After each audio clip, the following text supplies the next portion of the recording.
Hello everyone, it's time for us to go and take a look at the M1 iPad Air, aka the iPad Air 5, and see how this specific iPad holds up in 2023. Now this iPad just came out last year, so it's barely even, it just actually hit a year old now, so it's exactly a year old as the time of making this video. So, typically when an iPad comes out, there's a lot of hype around it, especially with their iPad Airs. I personally think their iPad Air lineup is one of the better deals you could probably buy. So let's go and see how this iPad holds up a year later. If you want to pick up this iPad, links will be down in the description. You can get it from there and you can help support the channel at the same time. Now starting off with the outside, the front of the M1 iPad Air, you actually are getting a very decent panel. It's a 10.9-inch Liquid Retina IPS LCD screen, and it's a very decent panel for what you're getting. It's 1640 by 2360, so it's a fairly high resolution, and it looks very good. It looks basically identically the same to something like the iPad Pros that you would be getting. So I think that in of itself is actually a pretty cool thing. So when you're getting something like an iPad Air, for example, you are still getting an iPad that is, still having a pretty decent display, and this is no exception. Now you are getting a little tiny bit of bezel around it, but it's not anything, crazy. It's basically the same exact thing that you would be getting on something like the iPad Pros, so it's really not even that big of a deal there either. So on top of that, the display looks good. There's no ProMotion or anything, so you're still kind of, missing out on that, but I think it still looks good regardless. Now on top of that, you have a USB Type-C port on the bottom. So luckily on this iPad, we do support Apple Pencil 2. So no Apple Pencil 1 support, thank goodness. I thought Apple was going to go ahead and do something crazy here. They did it with the iPad 10th generation, but luckily for us on this type of iPad, we are getting Apple Pencil 2 support, so you can go and use that iPad and that pencil as normally as you would. On top of that, on the back, you are getting a very good feeling back. I've said this in every single video. Apple, from what I understand, has never made a cheap feeling iPad. Other iPads have felt very premium, and this is no exception. It still feels and looks very, very premium as well, and you're getting that camera on the top left corner. So when I look at something like this iPad and I see how it holds up in this day and age, I still think to this day Apple has done a great job from that specific standpoint. Maybe it's not perfect, but I still think, when it comes down to it, if you're going to go ahead and buy an iPad, this thing is still up there in terms of the feeling in the hand, probably even in the performance, which we'll talk about in a second. And when you consider that this iPad has only been out for barely even a year, it's been a year almost as of this point, and Apple's still selling it brand new, I think Apple could still sell this iPad for probably another year or two and still be perfectly fine and not even have to upgrade it. So from that perspective, that kind of covers it up there. Now moving on to the camera, this really isn't that crazy big of a thing with this specific iPad. I mean, it's more or less the same type of camera that you would get on something maybe an iPhone XR on the back, and it actually has a way better front camera than you would probably think. So on the back, you have a single 12 megapixel wide angle camera, but on the front, you have a single 12 megapixel ultra wide camera. Now you can do 4K at 60 on the back, and you can do 1080p at 60 on the front. Now I'll start off with the back camera. The back camera on this thing is probably good enough for a lot of people out there. When you have a device like this specific iPad, you are in a situation where this iPad is probably more or less the same thing as an iPhone XR. You're going to be getting a pretty decent performing lens.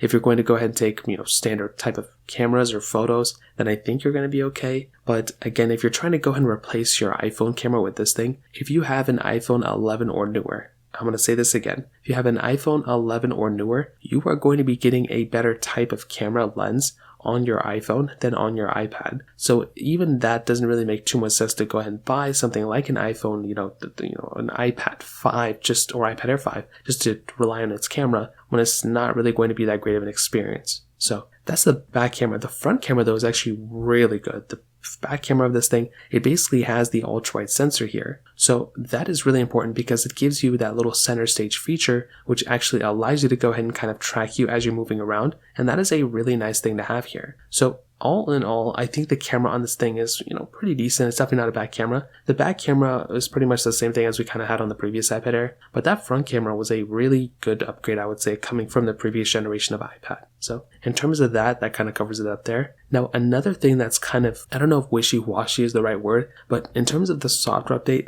I don't know how long this iPad's going to last. It could definitely last for a long period of time. It has the same chipset as the M1 MacBook Pros, but I'm kind of uncertain. I feel like with the latest edition of the next generation of, their iPads, Apple could go ahead and, make this iPad last for a long period of time. I'm pretty sure all of the M1 devices are going to last the same amount of time. So it's hard to tell how long this specific iPad is, exactly going to last. If I had to guess, maybe it's going to last another maybe I would say another like at least 3 years. And from there, we're going to see how long it's going to last after that. I hope it lasts longer than their Apple A series of chipsets. So if they're going to go ahead and make the iPad 10, iPad mini 6, for example, those things have like the A14, A15 Bionic chip. I hope this iPad with the M1 chipset lasts longer than those ones. If they last the same amount of time, I think that's going to be very weird. It's not going to be that big of an upgrade coming from, A series. So the fact that these ones are more premium, I kind of do hope they spend more money on, kind of making these things last a little bit longer.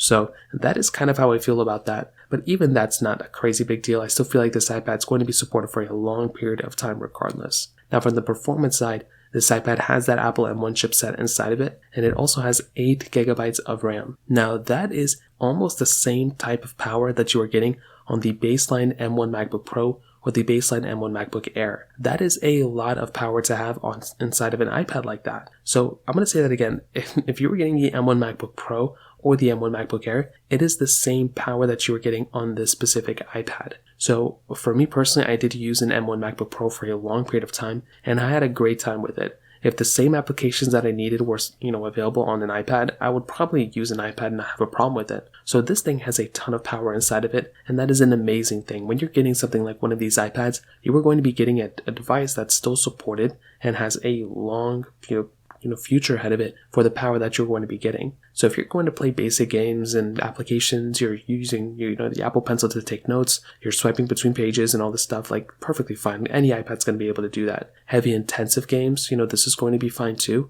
If you're trying to do a lot of video editing with an iMovie or maybe even some other third-party applications, you're going to be perfectly fine there too. You're going to have a very good time, I would say almost for a majority of people out there on this type of iPad, which is so beautiful. Now, is it going to be perfect? Probably not. There's obviously going to be some issues here and there, but I think for a majority of people out there, you're going to be getting a very good performing iPad. And as long as you don't need any proprietary applications that are available on something like a Mac or a Windows PC, then I think you're going to be fine here. So as long as you're not in that situation, you're going to be good. But if you do need apps that are only supported on like a Mac or something like that, well, then you might want to go and just kind of double check that. So the battery life has been pretty good on these iPads as well because, Apple Silicon, those held up very, very well as well. So to kind of sum up this video, what I'll tell you is I definitely do think something like the, iPad Air 5, the M1 iPad, is a very good iPad. It has done a very good job through the last several, for the last year it's been out. But I've always liked the iPad Air lineup, and I've always felt like if you're trying to just enter the iPad ecosystem, this is a pretty decent option. If you just want something that just works and you can just continue on from there, this is a very decent option for you. Is it perfect? No. We all kind of know that these iPads,